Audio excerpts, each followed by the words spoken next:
Reasonable budget that's financially responsible. It doesn't overpromise things. According to the Director of Communications, Troy Torres, the new budget bill is in the spirit of compromise and cooperation. Meanwhile, back on session floor, senators began actually discussing the measure. Senator Michael Nicholas says he wanted to thoroughly review the bill more, but just through a cursory review, says the difference in the budget is simply the difference in priorities. So the only thing that I can see different here is that he just doesn't want to pay people what they're worth because he wants to go out and hire more, because 2015 is right around the corner, and you don't do that to people, Madam Speaker.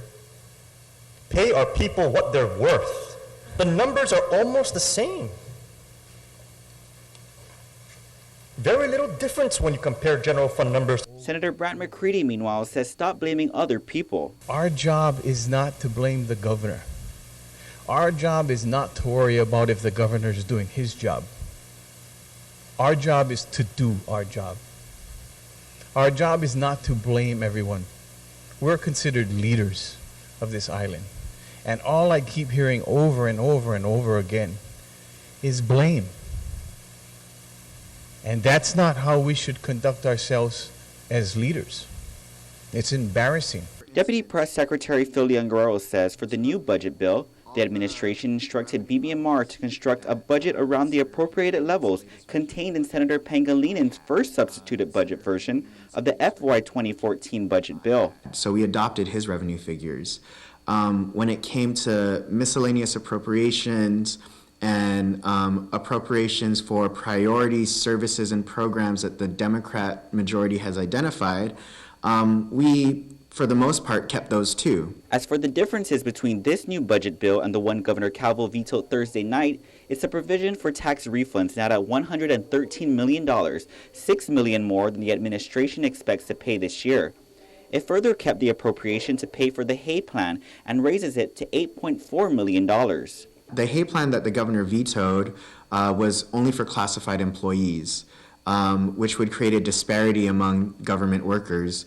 This plan, $8.4 million, will provide a partial implementation of classified and unclassified pay raises. The new budget bill further includes an upward adjustment of $1,500 per retiree for the annual cost of living allowances.